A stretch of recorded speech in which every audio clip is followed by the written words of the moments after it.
Make extra space in your heart for the Quran. اپنے دل میں ایک خاص جگہ رکھیں، ایک خاص محبت رکھیں قرآن کے لیے. واللہ ہمارے گناہوں نے ہمیں روک دیا ہے قرآن کی تلاوت سے. ہمارے گناہوں نے ہمیں روک دیا ہے قرآن پہ تدبر کرنے سے، قرآن کے ساتھ ٹائم سپینڈ کرنے سے. We open WhatsApp and Facebook and Instagram and Twitter and Snapchat and what not, but we don't open Quran in this phone. One click away. We don't open the Musaf and touch the words of Allah subhanahu wa ta'ala and read them. یہ بات جان لیں کہ جس طرح سے light ہماری آنکھوں کو افیکٹ کرتی ہے، جس طرح ساؤنڈ ہمارے کانوں کو افیکٹ کرتا ہے، اس سے قرآن دلوں کو افیکٹ کرتا ہے. وَإِنَّهُ لَتَنزِيلُ رَبِّ الْعَالَمِينَ، یہ اللہ کی طرف سے بھیجا گیا ہے. نزلہ بروح الامین، جو روح الامین نے نازل کیا ہے. نزل بروح الامین، جبریل علیہ السلام نے لے کے آئے ہیں. علی قلبک لیتکون من المنذرین، اللہ کے نبی کے دل پہ نازل کیا گیا ہے. اللہ سبحانہ وتعالی has chosen the heart of Muhammad صلی اللہ علیہ وسلم to be the landing platform of the Quran. And heart is the landing platform of the Quran, so it affects the heart. But why is it so کہ ہمارے پاس مہینے اور سال اور 10 سال اور ڈیکیڈز گزر جاتے ہیں کہ ہمارے دل کی حالت نہیں بدلتی؟ کیوں؟ کیونکہ our hearts are ill. ہم نے قرآن کو کبھی جگہ ہی نہیں دی اپنے دلوں میں. ہم نے ہر چیز کو جگہ دی، ہم نے بغض کو، ہم نے جیلسی کو، ہم نے نفرتوں کو، ہم نے اپنی پریز کو، ہر چیز کو جگہ دی. بٹ ہم نے جگہ نہیں دی تو اپنے دل میں قرآن کو جگہ نہیں دی. So let's clean our hearts انشاءاللہ. اور یاد رکھیں جب دل بیمار ہوتے ہیں، جب دل الٹے ہو جاتے ہیں تو پھر قرآن بھی فائدہ نہیں پہنچاتا ان کو، بلکہ مزید دور کر دیتا ہے. It's simple. If you put Zamzam into a dirty glass of water, Zamzam اسے صاف نہیں کرے گا بلکہ زمزم بھی گندا ہو جائے گا. یضل بہ کثیرا ویہدی بہ کثیرا، اللہ تعالیٰ اس قرآن سے کچھ لوگوں کو گمراہ کرتے ہیں اور کچھ لوگوں کو ہدایت دیتے ہیں. وما یضل بہ الا الفاسقین، مگر کہتے ہیں اللہ تعالیٰ کہ یہ اس قرآن سے گمراہ وہی ہوتے ہیں جو پہلے سے گناہ گار تھے، جو پہلے سے فاسق تھے. So identify the locks on your hearts. دل میں تالے لگ چکے ہیں، and the locks have different shapes and sizes. یاد رکھیں کچھ لوگوں کا جو دل میں تالے ہیں وہ کسی بزنس ٹرانزیکشن حرام کی وجہ سے ہیں.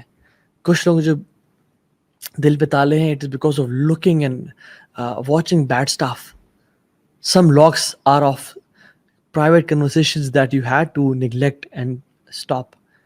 Some locks are because of a dress, and this locks requires opening up. Some locks are because of inhaling wrong things and taking wrong intoxicants, and this locks requires opening up. اس کو کھولنے کی ضرورت ہے. And the key to all these locks are one: استغفار.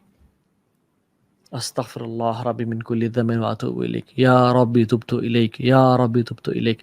یا رب میں توبہ کرتا ہوں تجھ سے، میں معافی مانگتا ہوں تجھ سے.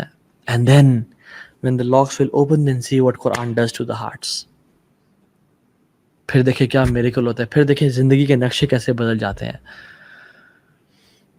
امام زرکشی رحمہ اللہ اپنی کتاب البرہان میں لکھتے ہیں کہ قرآن اس بندے کو کبھی بینیفٹ نہیں کرتا جس میں دو چیزیں ہوتی ہیں.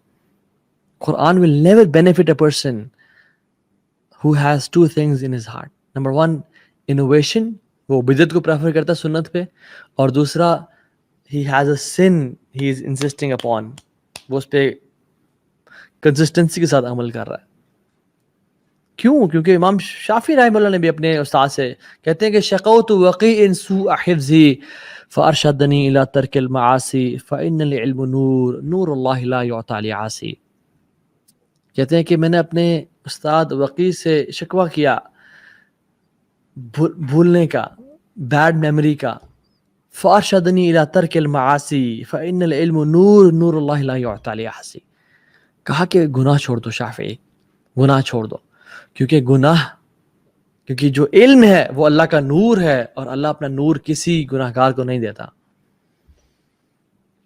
سو انوویشن، بدعت یا insisting upon sins, it takes away the light of our hearts.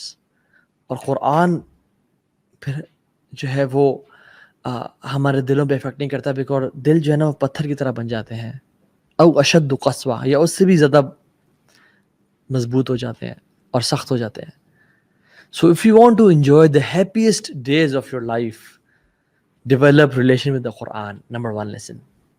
Number two, gather your family around the Quran.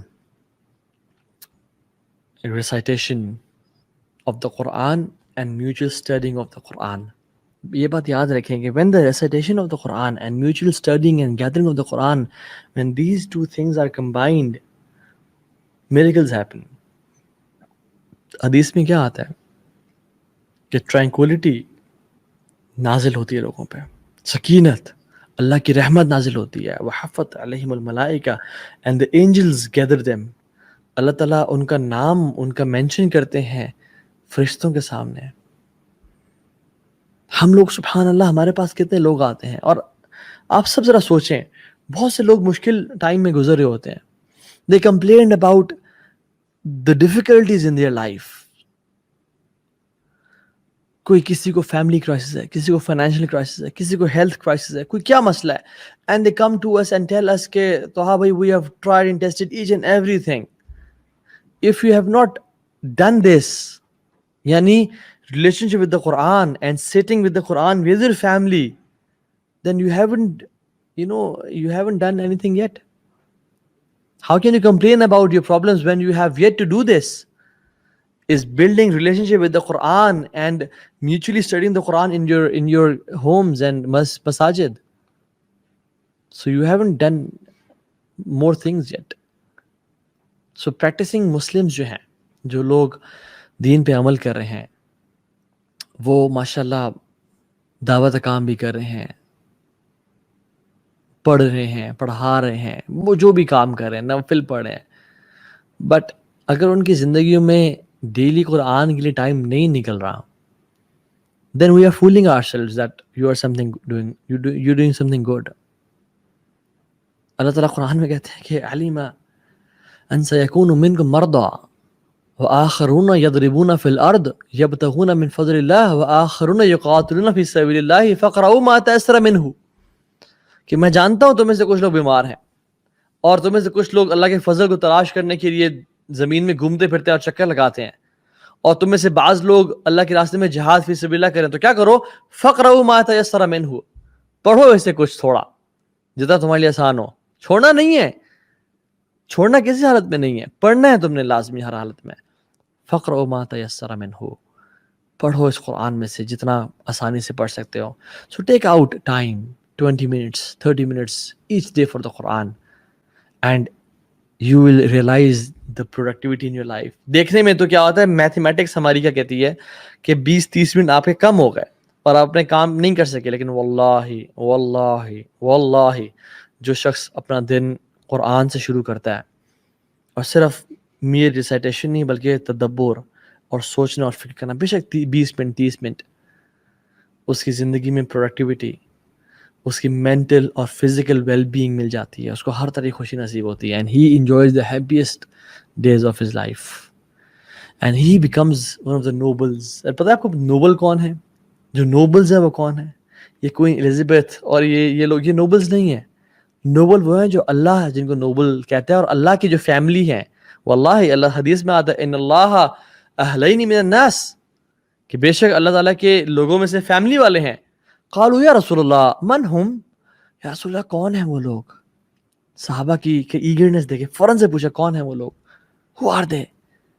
فرمایا ہم اہل القرآن اہل اللہ و خاصہ. they are the people of Quran, they are the chosen people of Allah subhanahu wa ta'ala. We want to be from those people. We have to develop our relationship with the Quran.